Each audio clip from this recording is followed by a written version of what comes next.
Okay, so let me just talk a little bit about like the microscopic physics of viscosity. Like, why does viscosity exist and what does it actually mean?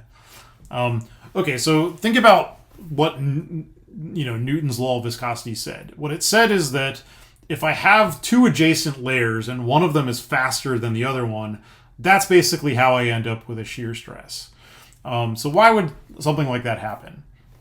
Well, imagine that I am in that upper layer, the layer that has the higher velocity, and I'm a molecule up there, but I'm in contact with this other layer that's beneath me that has a slower velocity. Well, you know, molecules all on top of their average motion. So let's say it has an average velocity. On top of that average motion is sort of random motion of molecules. If I'm in that top layer and I'm a random molecule at the boundary, the one that's labeled A in this figure, when I leave that layer, I leave with a high velocity. But on average, the thing that replaces me when I leave that layer is something that's slower, meaning that the top layer sends out molecules that have high momentum, but it only receives ones with low momentum back. So if I think about what Newton's first law says, so the one that's related to momentum, it says the rate of change of momentum is equal to the reactive force.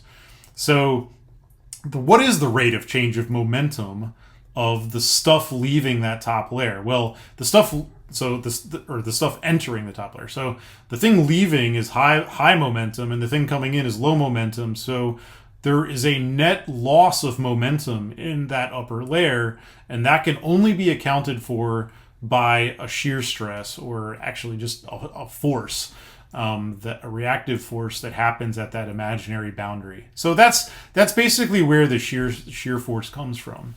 And if you want to sort of take another step, like if I just take that analogy and sort of push it a little bit further, like I can sort of explain why gases have the viscosity that they do, right? So we said that the viscosity of gases increases with temperature. Well, why is that? Well, what is temperature, right? Temperature is the random amount of velocity that a particle has, but it's random, like in all directions.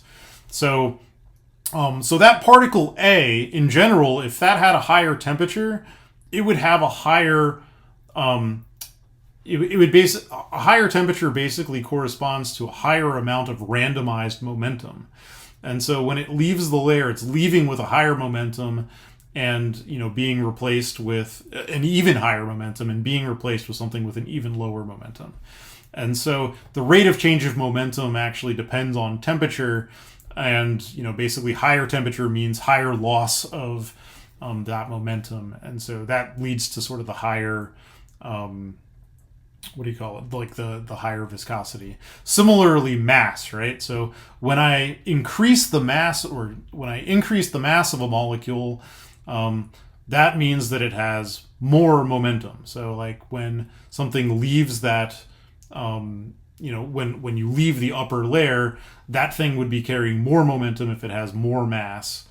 And that means that basically the net change in momentum would depend on the mass of the molecule leaving, and more mass means more loss of momentum, which means more viscosity. So higher molecular weight things have more viscosity.